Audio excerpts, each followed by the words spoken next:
नमस्कार। आजको हाम्रो विषय गणित शिक्षकहरूका लागि एकदमै विशेष छ। हामी दुई यस्ता शक्तिशाली उपकरणहरूको बारेमा कुरा गर्दैछौँ, जियोजेब्रा र लेटेक्स, जसले गणित पढाउने तरिकालाई नै साँच्चै रूपान्तरण गर्न सक्छ।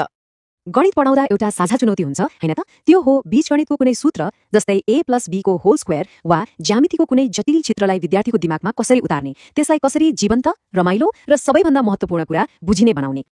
ल, अब यो विषयलाई अलि गहिरिएर हेरौँ। हामी सुरुमा आजको गणित शिक्षणका चुनौतीहरूबाट कुरा सुरु गर्नेछौँ। त्यसपछि कसरी गणितलाई देखाउन सकिन्छ भनेर हेर्नेछौँ, अनि एकदमै व्यावसायिक देखिने डकुमेन्टहरू कसरी बनाउने, यी दुईलाई मिलाएर एउटा पर्फेक्ट टुलकिट कसरी बन्छ, र अन्तमा यसले शिक्षण पेशालाई कसरी एक तह माथि लैजान्छ भन्ने बारे कुरा गर्नेछौँ। हेर्नुस्, आजको डिजिटल युगमा हामीले पढाउने तरिका पनि त बदल्नु पर्यो। बीजगणित, ज्यामिति वा क्याल्कुलस जस्ता जटिल विषयहरूलाई खाली चक र डस्टरले मात्रै बुझाउन गाह्रो छ। विद्यार्थीहरूलाई साँच्चै प्रेरित गर्नका लागि ब्ल्याकबोर्ड भन्दा पर सोच्नु एकदमै जरुरी भइसकेको छ। हो, यही चुनौतीको पहिलो र एकदमै शक्तिशाली समाधान हो जियोजेब्रा। यो एउटा यस्तो सफ्टवेयर हो जसले गणितका अमूर्त अवधारणाहरूलाई आँखाले देख्न र छुन सक्ने बनाइदिन्छ। त्यसो भए यो जियोजेब्रा वास्तवमा के हो त? सोच्नुहोस् त, यो एउटा जादुई डिजिटल बोर्ड हो जहाँ गणित जीवन्त हुन्छ।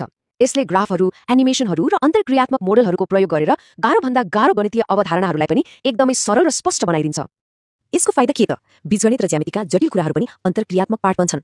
जब विद्यार्थीहरूले कुनै कोणलाई घटाउँदा बढाउँदा त्रिभुज कसरी परिवर्तन हुन्छ भनेर आफैले चलाएर हेर्छन्, तब उनीहरूको सहभागिता र बुझाइ कहाँ पुग्छ। अनि स्मार्ट क्लास होस् वा प्रोजेक्टर, यो सबैका लागि पर्फेक्ट छ। परीक्षाका लागि चाहिने सटीक चित्रहरू बनाउन त यो वरदान नै हो। ल, अब दोस्रो चुनौतीको कुरा गरौँ। त्यो हो सफा, व्यावसायिक र त्रुटिरहित गणितीय कागजातहरू, जस्तै प्रश्नपत्र वा नोटहरू कसरी बनाउने। हो, यसको समाधान हो लेटेक्स। यो सूत्रलाई एकछिन हेरौँ त, कति सफा र सुन्दर छ। यसको पछाडिको टुलबारे कुरा गर्नुभन्दा पहिले यसको यो व्यावसायिक रूपले नै धेरै कुरा भन्छ। यस्तो गुणस्तर, यस्तो स्पष्टता साधारण वर्ड प्रोसेसरबाट वा हातले लेखेर ल्याउन लगभग असम्भव नै हुन्छ। लेटेक्स भनेको गणितीय र वैज्ञानिक लेखनका लागि संसारभरि प्रयोग हुने मानक हो। यसले यति सफा र व्यावसायिक सूत्रहरू बनाउँछ कि अनुसन्धान पेपर र किताबहरू छाप्नका लागि त यो नभई हुँदैन। अनि यसलाई चलाउन गाह्रो होला भन्ने लाग्छ भने त्यस्तो होइन। प्रक्रिया एकदम सरल छ। सुरुमा आफ्नो सामग्री लेख्ने, त्यसपछि गणितका सूत्रहरूका लागि केही सरल कमान्डहरू राख्ने, बस यति हो। बाँकी सबै ढाँचा मिलाउने, नम्बर मिलाउने काम सफ्टवेयरले आफै गर्छ। यसले गर्दा घण्टौँको समय बच्छ। त्यसो भए लेटेक्स किन यति महत्त्वपूर्ण छ? किनभने यसले उच्च गुणस्तरका नोट र प्रश्नपत्रहरू बनाउन मात्र होइन, भोलि कुनै अनुसन्धान पत्र छाप्नु पर्यो भने पनि यो अनिवार्य छ। र सबैभन्दा राम्रो कुरा के हो भने यसले नेपाली र अङ्ग्रेजी दुवै भाषामा सामग्री बनाउन पूर्ण रूपमा समर्थन गर्छ। अब सबैभन्दा रोमाञ्चक भागमा आयौँ। जब यी दुई शक्तिशाली उपकरणहरू जियोजेब्रा र लेटेक्स एकसाथ मिल्छन्, तब के हुन्छ? हो, तब बन्छ एउटा शिक्षकको लागि अन्तिम सबैभन्दा शक्तिशाली टुलकिट।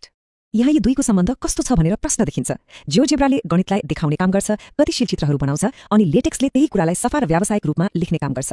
एउटाले अन्तर्क्रियात्मक पाठ बनाउँछ, अर्कोले त्यसको लागि चाहिने चिटिक्क परेको नोट्स तयार पार्छ। यी दुई एकअर्काका लागि नै बनेका हुन्। यसलाई एउटा सरल सूत्रको रूपमा बुझ्न सकिन्छ।